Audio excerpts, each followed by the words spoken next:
Welcome back to Casual Bias Rugby, the biggest game of the Rugby Championship, the biggest game in rugby, and one of the biggest games in sport, well, biggest rivalries in sport, is finally this coming Saturday, Ellis Park, Springboks versus the All Blacks. And I mean, as excited as I am for this, excited as I am always for this game, I am so bloody nervous for this game. Like, I can't even put it into words, because finally, after all these years, we're actually going into this game, and we are favourites. And you know, when South Africa are favourites, they don't go too well. Like, at all. But I mean, you got to back the boys. You got to back the boys. In this video, we're going to look at some of the history between the two teams. We're going to look at the lineups of both teams. Obviously, the All Blacks announced their lineup early this morning for us, or late last night. I can't even remember. Look at where the advantages for each team can be. And then, obviously, as I do like to put my money where my mouth is, we're going to look at some of the betting odds, right? If you don't like it, you don't need to watch that segment. But if you do like to put your money where your mouth is, I do have a link in my bio. You can just click that, or you can download the app called BETWAY, use code CASUAL, and then sign up there and just, you know, go have some fun if you really want to. Anyway, without any further ado, let's get into this game. Obviously, the news broke yesterday. Eben Etzebeth into the lineup with Marco van Staden out.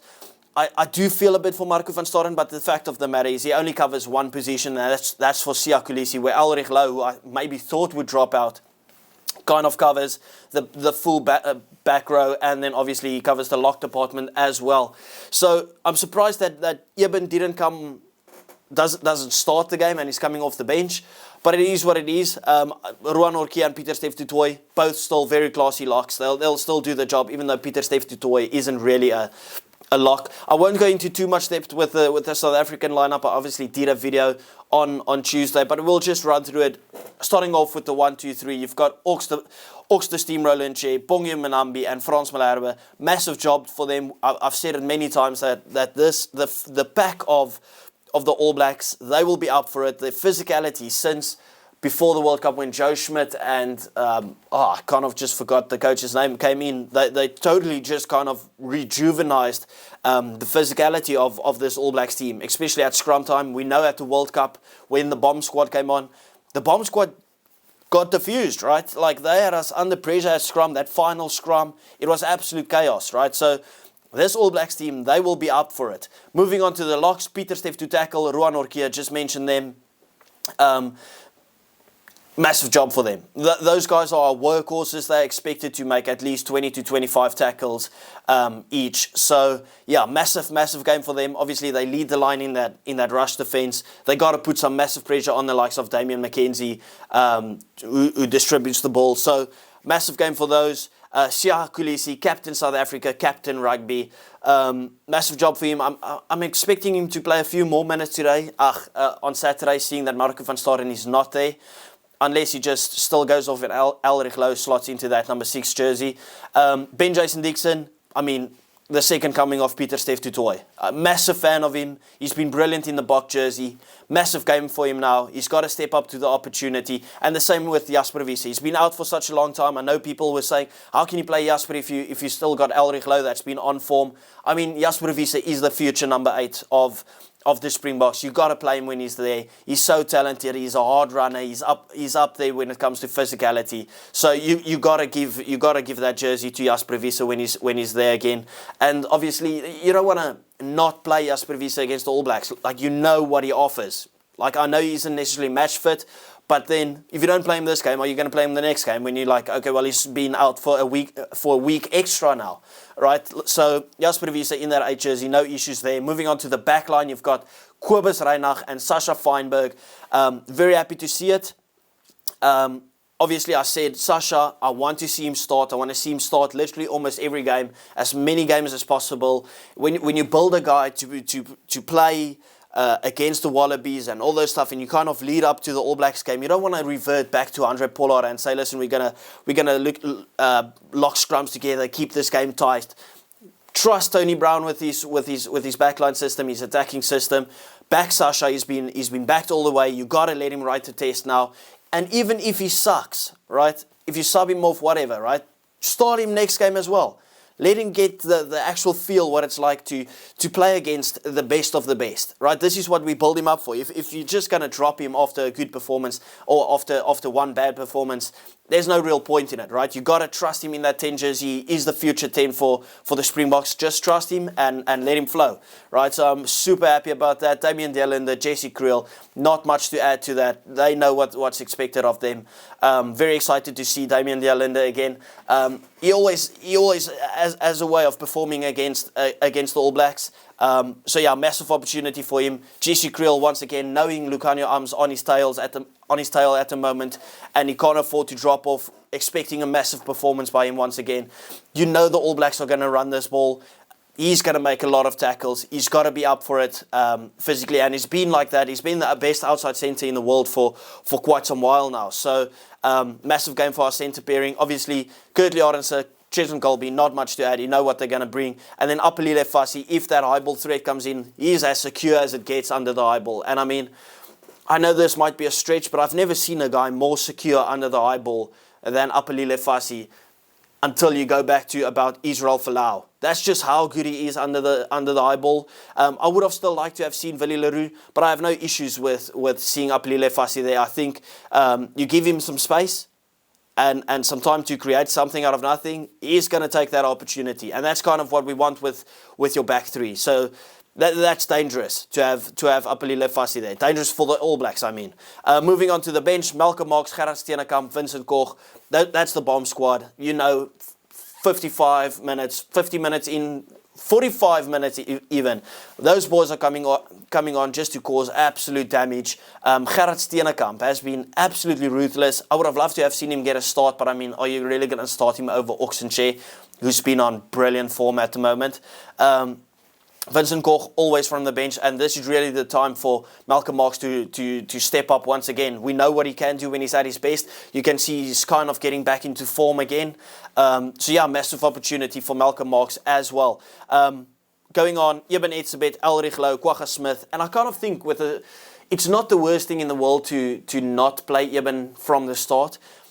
Because if you think about it, like, yeah, would you want to get as much minutes as possible out of Eben? Yes. If you can get 60 minutes out of him, yes. If you can get 80 minutes out of him, yes, why not? But then you're also thinking, like, this game's probably going to be tight, right? I know a lot of people say Springboks by 15, Springboks by 20, right? And I think that's just ridiculous. The All Blacks will be up for that game. I wouldn't be surprised if they in the lead at some point in this game. And when you're chasing the game or even defending the game, who would you rather want to bring off the bench, right? You're going to bring on Eben Etzebeth, one of the most experienced players in world rugby, to kind of see the game through or chase the game. A hungry Eben Etzebeth. While you've got Ruan Orkia, who's an absolute wild dog, right? Just being everywhere. He'll be hungry to be there from the start. So I kind of see the perspective of Eben playing from the bench. I don't have any issues with it. When I initially saw it, I thought, that's a bit stupid, don't you think? But then, obviously, it's grown on me, and I kind of got that perspective from it. And then Grant Williams and Andre Pollard, we know the impact from Grant Williams from the bench. Pure pace. He's just so good from the bench. He's literally Quagga Smith from the bench for the back line.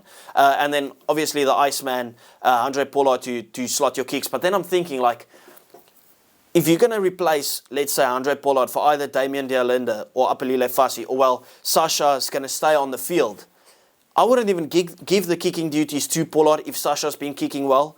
Like, that just knocks the confidence. I know Pollard knows how to kick in big moments, but you don't want to knock Sasha's confidence like that. Like, obviously, he would have built up confidence if he's had a good game from the tee. If he struggled from the tee, obviously, it would make sense to just give it over to Andre Pollard. It will be exciting to see where Pollard goes on. Is it a straight swap? Do we just go Andre Pollard goes on to that 10 position? I don't know. But I love the squad. I love the team of the Springboks. Brilliant. No real issues there. Moving on to the All Blacks team, and I haven't looked into it with too much depth. So obviously in the 1-2-3, Tamaiti Williams, Cody Taylor, Tyrell Lomax. The first and foremost, what I see is about 12 captains and vice captains just everywhere on this team. I do not know why, but it is what it is, I guess. But Tamaiti Williams, I mean, the guy's like 15 years old, and he weighs about 150 kilograms. Absolute massive unit of a person. Cody Taylor, the experienced campaigner, and obviously Tyrell Lomax, usually partners. Ethan de Groot, who's injured at the moment. Those forwards will give our boys a go. I'm telling you now, I know people talk about the Springboks dominance at scrum time. Those are solid forwards. And even the guys that they're bringing on from the bench, I think the scrum battle will be absolutely insane. And I know a lot of people talk about getting rid of the scrums and whatever. How can you not like a ton of people, literally a ton of weight of human beings just smashing into each other, trying to assert dominance? I mean, I know it sounds a bit zesty, but like, I love it. I love a scrum. Now, you could say that's because I'm South African, but I think, like, when you have a competitive scrum, you can see the guys battling for every single inch. It's massive. I love it. I think it's great for the game. I don't want to see scrums taken away. I think it's a massive part of the game. That's why I'm so against this free kick thing where you can't pick a scrum. Like, seriously, what's going on over here? Anyway, moving on to the locks. Scott Barrett makes his return, and Tupu Vai. Scott Barrett, probably if you have to pick a world 15, he's probably your number 5 lock in the world. He's so good. He meant Etzebeth. I think he's absolutely class. I know people talk about his discipline, but I mean, when you have an enforcer that just like tries to smash people, you're going to get a little discipline here and there. So I wouldn't look into that with too much. I know he got carded when he played against South Africa in the World Cup warm-up match. But yeah, massive game for him. Obviously, he knows he's got that responsibility of being the captain as well, so no cynical errors. Tupu Vai, massive human being. Yeah, don't really have much to add to that. Ethan Blackadder, another one of those workhorses. I didn't expect him to play. Well, I expected him in the 23, but I didn't expect him to start. I thought we might see Sam Cane and Dalton Papali'i. I do rate Dalton Papali'i very highly. But yeah, I don't have any issues with Ethan Blackadder. I know a lot of people have been calling for him to start. I read in one of my videos that he hasn't had the best season necessarily, but I mean, if you look at the pundits and everything from, let's say, the breakdown, they always talk about how good this guy is. So I mean, fair enough. And then the big name, the return of Sam Cane, obviously got a red card in the Rugby World Cup final.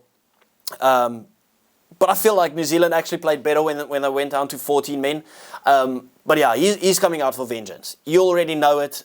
It's just written in the stars. World Cup final, being sent off, makes his return, his first start once again, and then comes back and beats the world champions to kind of put a caveat over that World Cup victory, and then all of a sudden get yourselves as the favourites for the Rugby Championship once again. Like, it would be an amazing story for Sam Cane. Hopefully that doesn't come true. Hopefully I'm just like, yeah, there's a reason it's just a story and not reality.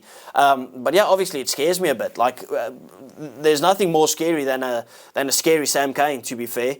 Like, I know he's had a couple of absolute howlers, but when he's on it, he's very on it. Anyway, moving on, Adi Savia, best player in the world by a country mile.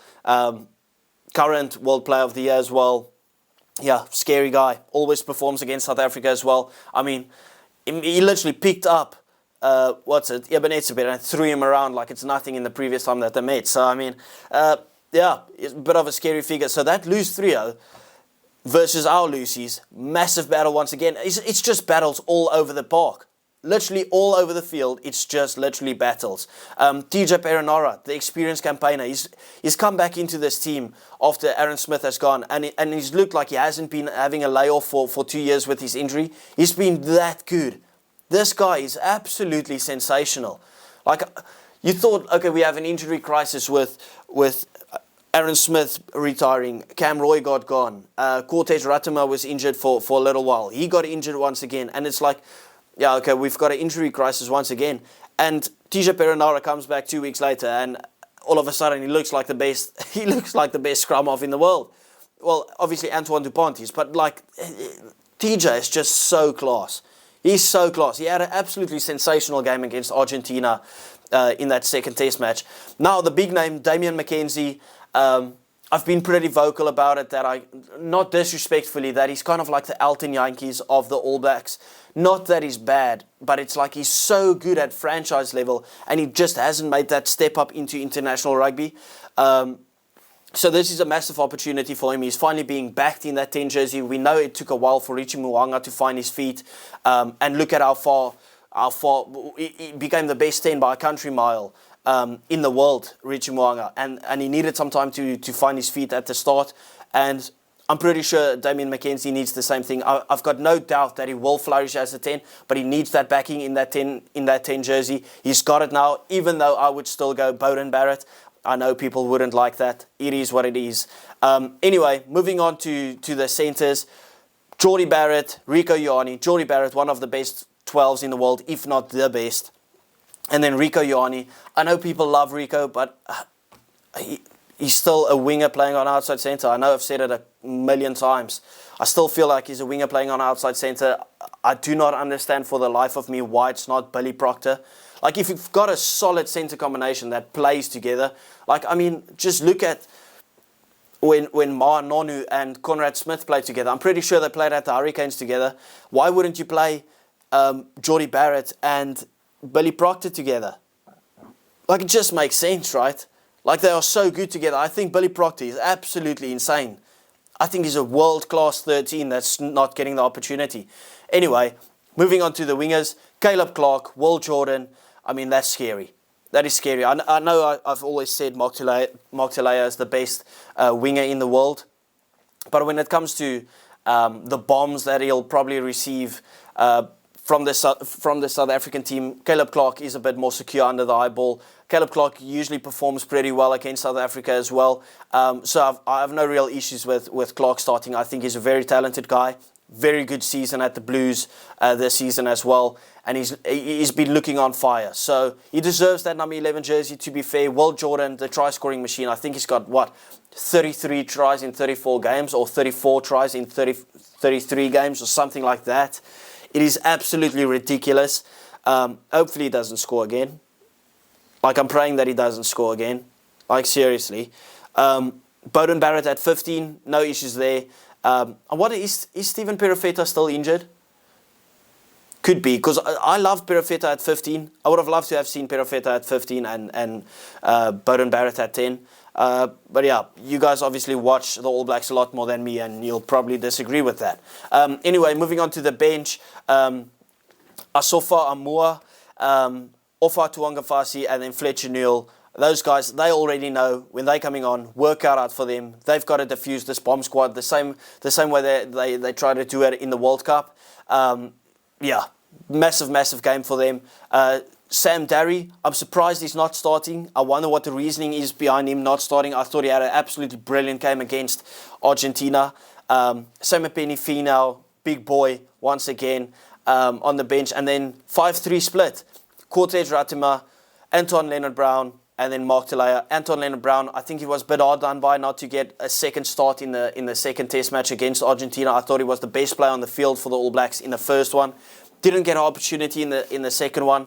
But yeah, he's always on the bench. I mean, that rounds it off for the All Blacks team. Now let's look at a bit of the history between the two teams. And I mean, if you look back at kind of the last 1, 2, 3, 4, 5, 6, 7, 8 games, it's been a 2-2 split for literally everyone. So, I mean, if you want to bet on the game, you've got to bet on the All Blacks. Because All Blacks have won 2, then South Africa won 2, All Blacks won 2, and now South Africa's on a 2-game winning streak. I mean, it's just, I mentioned it with the Argentina breakdown, and I said, well, I wouldn't now all of a sudden be surprised if Argentina went on to win the game, and they actually won the game. Can you believe it? But I mean, obviously the previous 2 meetings, World Cup final, and then the Twickenham match right before the World Cup. And I kind of want to stick with the game right before the World Cup. And I know people say it was a World Cup warm-up match, but both teams really wanted to win that game. And I saw SA Rugby Mag posted it, so I kind of want to open the discussion over here. So shout out to them.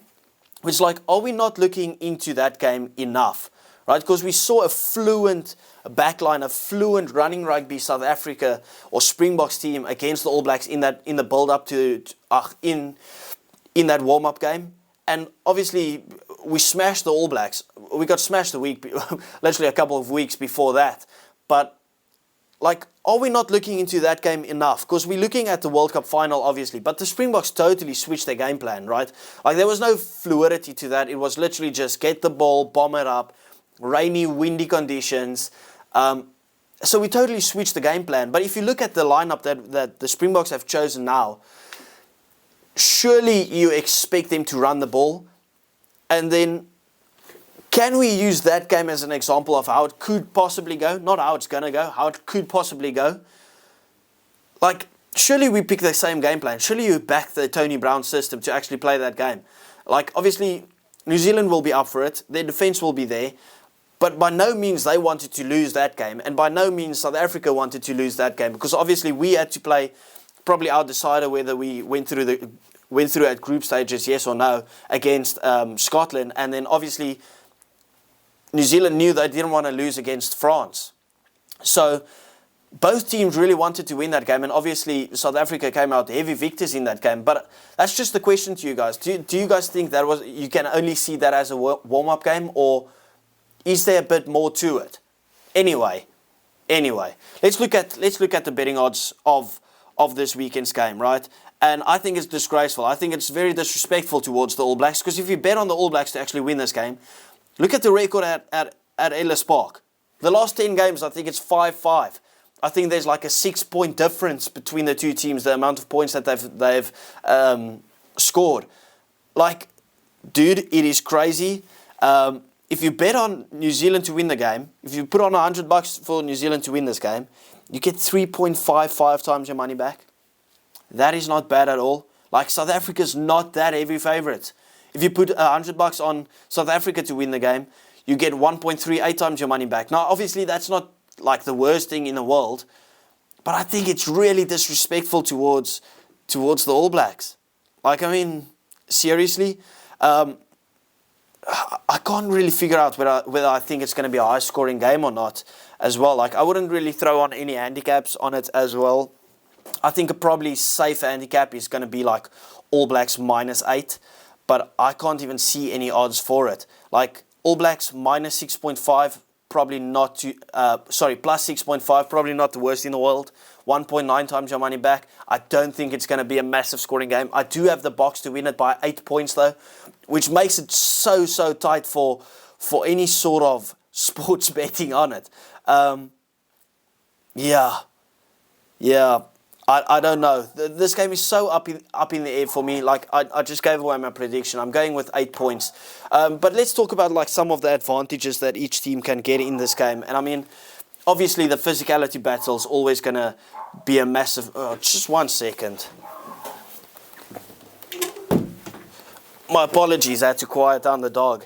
But yeah, like, obviously physicality is going to play a massive role when you play against South Africa. Like, it's always going to come down to it. But the battle is going to be so good when it comes to physicality wise. And then obviously we saw what the All Blacks did to the South Africans at the Mount Smart, 35-20. But in that first 20 minutes, they scored about 25 points, right? Like, it was absolutely crazy, absolutely blitzed us. They're going to want to put some pace on this South African team. That's most likely what we'll see. Aaron Smith vital in that game. Beauden Barrett vital in that game. Just like, either we run it or we just dink it over the top, and we'll be a threat from literally anywhere on the park. Have South African defense chase from one end to the other end. That's probably where New Zealand will get their positives from this game, if I had to pick something.